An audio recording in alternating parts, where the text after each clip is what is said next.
You are watching the press preview, a first look at what's on the front pages as they arrive. It's time to see what's making the headlines with the Daily Mirror columnist Susie Boniface and the political commentator Benedict Spence. Susie will be joining us and they will both be with us from now until just before midnight. So let's see what's on some of those front pages for you now. The Eye says inflation is expected to drop significantly next week, so energy bills will do the same. According to the Mail, consumers can expect to save £450 a year on average. The Express has the simple headline, energy bills to tumble. But the Chancellor, Jeremy Hunt, strikes a less optimistic note in The Telegraph, where he writes that the UK risks talking itself into economic decline. Meanwhile, the Financial Times looks at the impact of people turning to risky credit options in tough economic times. The Guardian reports that some private GPs in Harley Street in central London are charging as much as £550 an hour for consultations. The Times leads with a letter written to the paper by the Association of School and College Leaders describing artificial intelligence as a clear and present danger to education. The Mirror has a story concerning the serial killer Rose West. And the Star mocks Rishi Sunak as it reports his personal net worth has shrunk, if that's the right word, to only £529 million. And a reminder that by scanning the QR code you'll see on screen during the programme, you can check out the front pages of tomorrow's newspapers while you watch us. And we are joined tonight by Susie Boniface and Benedict Spence to take us through the papers. You are there, Susie, welcome. I've been here all along. You've been there the whole time. Right, let's crack on then. We'll start with the Eye, and they're reporting that inflation is due to drop next week. Some much-needed relief there, Benedict. Well, absolutely. As you say, it's a relief for families across the country. The Eye is reporting that they could drop by approximately, household bills could drop by approximately £450, which will come as a sort of great relief to many people. And the reasons given for this is because of the changing nature of the energy supplies in Europe. One of the things, of course, everybody knows when the invasion of Ukraine by Russia started, oil and gas was effectively weaponized by Russia, and then you had the sanctions from Western nations placed on Russia. But actually what has happened is nations around the world have effectively just rediverted their supply chains.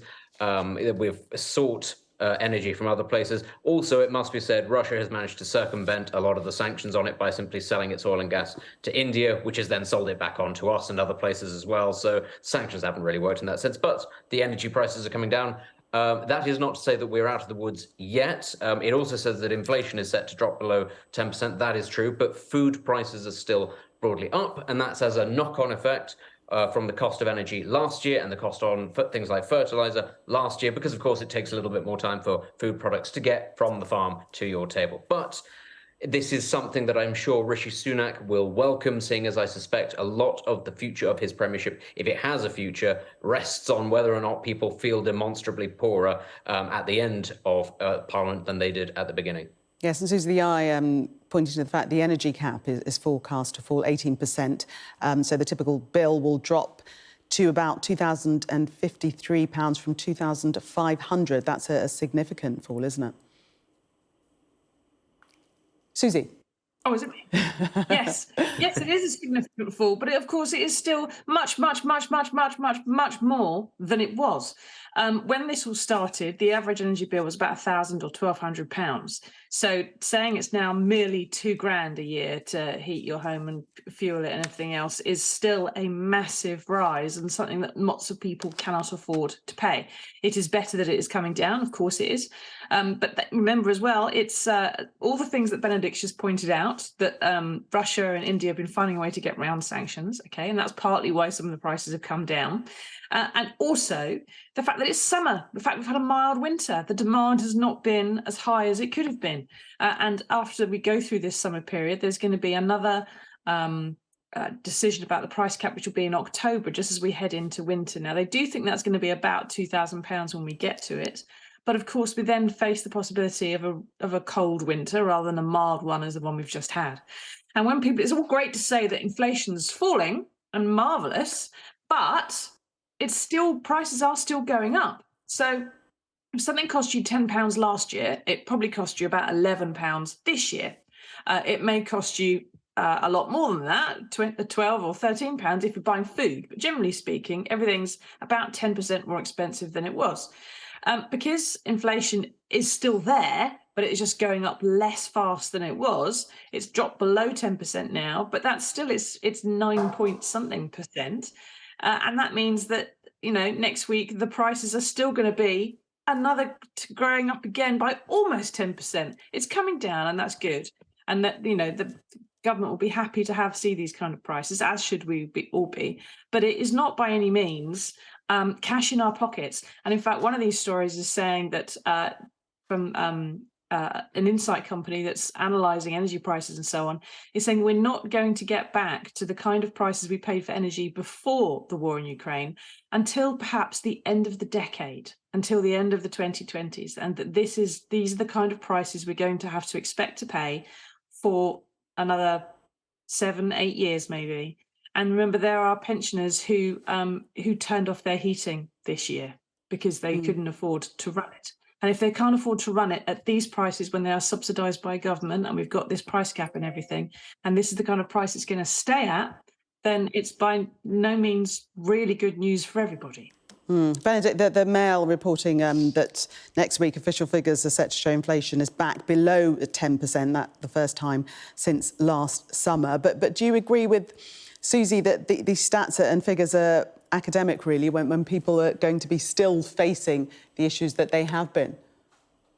I wouldn't say that they're academic in the sense that people will, over the course of the next 18 months, see a definitive change. Not as much of a change as going back to the way things were before, but they will notice that things ease up slightly. But I think what Susie does touch upon there about how potentially we'll be paying inflated prices for the next 6-7 years or so is very curious, because many people, including this government, I think, were caught slightly unaware by the war in Ukraine and the knock-on effects that it would have. They were certainly caught unprepared by the pandemic and the knock-on effects that it had.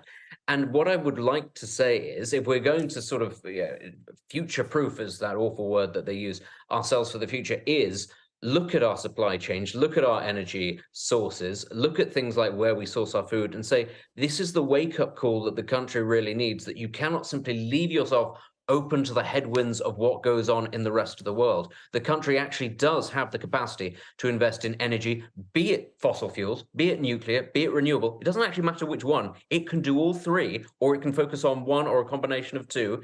It has the resources to do that and to secure its own energy future, as it does with things like food production. We have simply chosen not to do that because it was more financially expedient to do so up to now. But the nature of the world is changing. The nature of geopolitics is changing. It now would be the time for the government, be it this government or the incoming Labour government, to say, we are going to try to secure ourselves against these kind of shocks in the future. And be that sort of trusting in the private sector or massive state-led incentives. I don't really care which one it is. A government needs to take the ram by the horns and say, this is not something that we can allow to keep on happening. I mean, across the papers, Susie, seem to be saying that the cost of living crisis is nearing an end. Would you agree with that? Should people be cheered by that? Look, it's good that prices are going to come down. No one can possibly argue with that. But this is by no means coming to an end. And anyone who says that it is just repeating stuff blindly, that they're being fed them by the government or something, because the cost of living crisis is still very much there. Inflation still exists. Prices are still going up by almost 10% month on month. And it is already unlivable and unaffordable for many, many people. There are families who have 2 jobs, who have got 2 decent jobs, who are having to cut back and who do not have the money that they had last year to do all the things that they want to do, and who are actually struggling. There are people undergoing relationship strain and mental health strains. There are more people off long-term sick than ever before because of the pandemic, because of the pressures that we're all under at the moment. I was looking at something today, and in the 13 years of Tory government that we've had, The poor are worse off. They've lost about £700 because of benefit cuts that have come in under austerity since 2010. But the richest part of society are also about £600 out of pocket every year. So, everyone is a bit worse off than they have been, some of them significantly so. And it is by no means, just because inflation has gone under the magic figure of 10% doesn't mean that suddenly everyone's, in clover and skipping about the street and thinking, hello, it's lobster for tea. That's just not happening for most people in this country. And I think we need to bear that in mind. The Daily Express pointing to experts predicting that gas and electricity charges will tumble in July, and they're also saying that positive signs that bills will ease even more later in the year as wholesale prices for gas across Europe return to the levels seen before the war in Ukraine. So actually predicting quite a significant reduction in people's everyday costs there, Benedict. That's certainly true. But again, I would say that we do need to bear in mind, of course, that it is the summer. And so, on the one hand, I think Susie's right. We did have a mild winter, although it was slightly more elongated, slightly more drawn out than I think many people would have liked. But we will come again to that moment next winter where we do have to decide whether or not it's going to be sticking the gas on early or going out and buying woolly jumpers, as everybody was advised to do. So again, it's one of those tricky situations where I think a lot of people might be breathing a sigh of relief and going, oh, thank heavens, my bills are going to come down. But they're also going to be thinking, what if they do go back up again next winter? What if we have a particularly bad winter? Do I actually have the funds to be putting money aside now to be preparing for that situation? And again, I am going to step back and say, look at the broader geopolitical situation. If these prices are coming down, that's as a recognition of the fact that Russia has managed to get its supplies out to who it wants to sell to. So just broadly speaking, it's not all necessarily positive news on that front. But for the consumer, for the summer, yeah, great. They're not going to be using so much gas. Indeed. Let's have a look at this story in The Guardian, Susie. Take us into this with patients paying £550 for an hour's consultation with private GPs. Does that sound exorbitant to you? It sounds exorbitant for just about anything short of kidney surgery to me. I think that, the fact that people are finding it more difficult to see GPs and finding it more difficult to get appointments because there's a massive shortage of GPs, despite the fact that the Conservatives promised they would have another 6,000 in the system by now, and they haven't at all. And there is even talk about some GPs going out on strike, for goodness sake, joining the rest of the NHS. Means that there are more people who can afford it who are going to go and have a private GP appointment when they need one, which is strange because then your entire healthcare kind of comes out of the NHS system and is all in the private system. So you can't, not like you can go and get treated in a NHS hospital sometimes afterwards, although sometimes you can. But there are growing numbers, The Guardian says, of people that are signing up to these private services, and some of them are charging £550. But for that, you do get a GP for a full hour, which I don't think anybody's ever actually seen their GP for a full hour at any point in their lives unless something's gone drastically wrong during your appointment. But it's £275 for 30 minutes. And they'll do a house call for £500. Now, bear in mind, if you think, well, this is a ridiculous sum to pay, and who would want to speak to their GP for a whole hour? I mean, how much is wrong with you that you could go on for an hour? If you got that many problems, you probably need a consultant surgeon rather than a GP, because there's more going on there. But this is the kind of health treatment that the Prime Minister Rishi Sunak has admitted that he has. He has private GP appointments. So he gets to enjoy this kind of luxury of sitting down and having a nice gasp with his GP for an hour. Benedict, frustrating for people, though, who can't get in to see their GP, but can see that these services are available at a cost that they simply can't meet. Deeply frustrating for the overwhelming majority of the public who don't use private services. We all know that. This isn't new. And I think that it will take, again, I'm always saying this, it's going to take a brave government to address the issue at hand. And this particular issue now is NHS reform. We need to be able to put enough money into the services. We need to make it more efficient. We also need to find a way of making it more attractive for doctors and nurses to stay in the profession.